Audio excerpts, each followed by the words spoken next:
Okay, whoa, we're upside down. Whoa, squeaky chair. Okay, so here we are, final update for the day. Doing what, 3 updates today? Something like that. You can see all sorts of Titan bits here. Let's go ahead and start with the head. We have the interior. Ooh, let's see if we can get you to focus. Yay, focusing good. We have, moved the camera, and we're having trouble focusing more. That's all right. We have most of the, there we are, focusing good. Most of the interior done, shy of gemstones, and this one little piece right here. It's a little like control panel, maybe? I don't know what it is. It's got some gemstones on it. I'll probably paint it silver, just make it stand out a little bit against everything else. A couple of gemstones on the guy, big gemstone here, a couple over here, and the one like little birthmark Cindy Crawford gemstone. And then some exterior work here. Probably paint this, a lot of these bits here, nice silver color, and then I'm going to fill in these recesses. It's not focusing well on, there it goes. These little recesses will get filled in, kind of like the panel lines have been. It'll take a couple more coats than the panel lines do, but that should be good. That'll all work. I really have to give props to Forge World on this mechanism back here. I've fit it and put it on. I have the one piece that I'm like hiding from myself. It's this tiny little piece. The other one's glued in place on the head. I knew that if I didn't glue at least one of them in, one of them would get lost. I think I can keep track of one. I don't know that I could keep track of 2. This is a little gemstone that ends up on the side of the head, but it's part of that hinge. These little pegs go into those holes on this hinge. And so that hinge is not glued in, it moves. And then there's this piece back here that gets glued on over the top of the hinge. And it's sort of a double hinge system. So it rotates along this, and then the head, which attaches here, is able to sort of rotate both up and back at the same time. So it kind of comes up and over. And it works really well. It's very, very effective. Speaking of the head, here's our here's the front of our head. Got it all painted up to white, a bunch of layers of gray and then white. I got to go over the eyes in black again, and then we'll gem them up.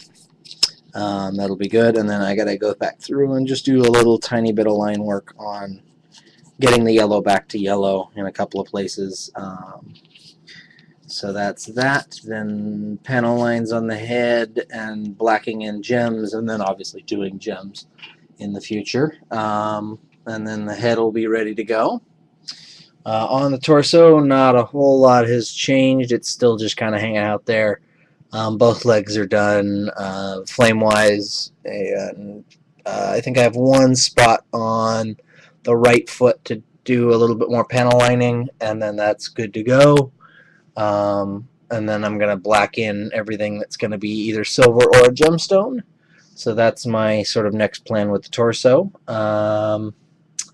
We have the shoulder pads that are more or less ready to go. Here's the, what is this, left shoulder pad? And it's got all the panel lining done. This underside is done in a nice sort of matte semi-gloss. I don't know what kind of black this is. It's just a nice black with this little bit of blue edging. There's basically just a panel line in there, so that's all that is. So this is pretty good. And let's set the camera down so I can kind of show you what the shoulder pads will sort of look like. This is the other 2 shoulder pads.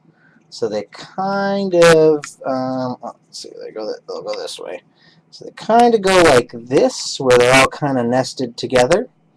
And I'm really a big fan of how this ends up looking on the model.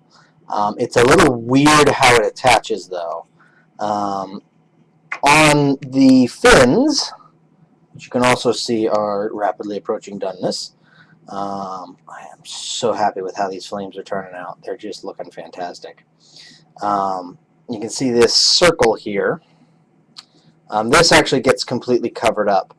But first, there's this little, I don't know, grommet, circle-y ring thing. And it slides over top of here. And then the small shoulder pads slide over top of that and connect down over that. So there's the lower shoulder pads. This is sort of how they all attach. And then you can see that sort of unpainted spot there. That gets glued down to this gubbin here, and then they sit on there like that. It'll take some fiddling, but it all gets on there. So they're kind of attached oddly, but it works. It'll be good. So I've got some more work to do on here, but all the panel lines on these are done too. I'm super happy with how this panel lining has turned out. It's a really nice blue. Really sets off the rest of the blue in the model, because there's not a lot, but with all the panel linings it does look like there's a lot. So it's a very cool way of doing that and bringing out the blue. It's just very cool with how that's working. So the other thing that I need to show you is the left arm. Now I had to disassemble the left arm because I had forgotten that we were going to set it up to have the glaive. So this actually got primered, then my wife knocked it off the table, which was sort of fortunate because it kind of dinged up the primer, so I had to strip it anyways. But I also had to disassemble it. So you can see this got tore up a little bit. And then I just filled in everything that's visible. This still looks a little grungy, but it's not visible at all when it's in the model, so I'm not going to worry too much about it. It's just going to get painted black anyways, so everything that's visible is looking good. Same thing down here. There was some stuff that's torn up. It's all red now because it's got spot putty in it. But what you do is, oh, somebody's Skyping me. I'll have to get back to them. The arm goes in, and then we have the hand here with this big giant pin. There's a magnet on the end. There's also a magnet in this arm here, and as you can see, they are definitely strong enough to hold this bit on. I haven't tested it yet with the gun piece on because that is still primed and this isn't, so I need to prime it and get it all ready to go, and then I'll do it. But it's really strong. Even if it isn't strong enough to just hold it up like this, the gun isn't going to be pointing towards the ground. It's actually going to be up a little bit. Not quite this high, but probably something like this kind of angle, because this is also going to be the glaive arm, so I don't want to have just sort of stock standard straight gun forward when it's going to have this big giant sword on it as well sometimes. So that'll look good. The other gun will be sort of pointed straight on. Should be good.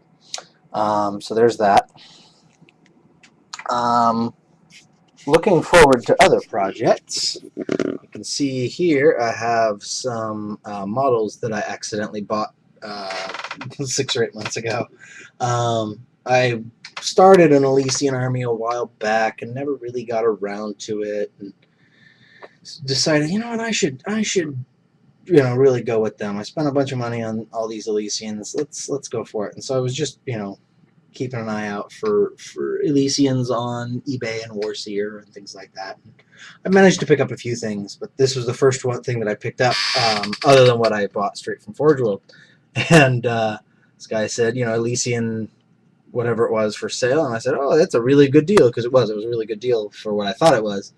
I got it, and I'm like, oh, it says the guys that go in the Valkyrie. Huh. And I sure enough went back. That's exactly what he had advertised it as, so it was just me being a dunderhead. But actually, looking at it, this is a fantastic kit. I'm not usually a big fan of doing interiors because I feel like you can never quite see them. But if you're going to do it on anything, the Valkyrie is definitely the thing to do it on. It's got 3 doors that are all nice and big that you can see through. It's a really, really nice kit, so this will be really fun to paint. And it'll give me a chance to sort of figure out what I want to do color scheme wise. I have a few different ideas for it. I'm kind of thinking sort of swamp colors for the bases. I think that's sort of what I'm going to do in the somewhat near future, is just do a sample base. I got some freebies from a tournament I was at from Secret of Miniatures, and they have a really good recessed base. They kind of look like privateer bases, except for they don't have that rounded edge corner thing. So they're recessed standard bevel edge bases, which is nice. So I'll be able to sort of test out some paint schemes on these guys, and then also test out a basing scheme for that base. So that'll be good. So my Elysians will be a project in the near future. You can see over here I have a box of stuff. There you can see the what is it? The Venator assault thing, or whatever they're called. I don't know what they're called. That little 6-wheeled doohickey. So there's that. Also, sorry for moving around the camera so much. You can see way over there, not very well, in this shelf and this shelf, there are Dark Eldar. I'm painting up a Dark Eldar army. It'll be a fairly quick job. I mean, it's, like a 1900 point army, but most of it's the old Dark Eldar, so there's not a whole lot of detail. It's sort of a mix on the Raiders, about half new, half old. But I'll make them look good. They should all work out pretty well. Nothing major. Most of the assembly is done. I've got like 1 independent character and like a squad of 10 guys to assemble, so it's nothing major. So that'll be in the near future here. And what else do I have going on? I think that's it. I'm gonna try and get my Elysians ready for the next Brawl in the Fall, which is our large local tournament that we have put on by the guys down at Hobbytown. So looking forward to that. I actually need to get in contact with them. I'm going to a tournament there tomorrow, so I'm going to talk with them about they're looking to expand the Brawl in the Fall to include more game systems, and I'm probably the only guy that's local who's sort of willing and qualified to run a fantasy event. So I'll probably see what they want to do on that, because I don't think those guys play fantasy, but they're sort of aware of it, because hey, they play 40K. It's in White Dwarf and all that stuff. The other thing that I've been neglecting is Secret of Miniatures. I've got some of their razor wire here, which is actually really cool. I'm really impressed with this stuff. I also gotten another project. I don't remember if I did videos on it or not. It was a display board that I did, and I used some of their metal grating. And I'm in love with that stuff. I've got to figure out as many ways as possible to use that. I think that's really cool. So totally a huge fan of Secret of Miniatures brass etch stuff right now. I'm hoping he makes more interesting things for it. But I need to do a review of that. I promised I would do it a while back and just have not gotten around to it. My video situation has only just gotten to where it's working. So there it is. That's about it. Nice long video today to close out the day. I'll probably have another good solid update sometime on Sunday. Like I said, tomorrow I'm going to a tournament, so that will be that. See y'all later.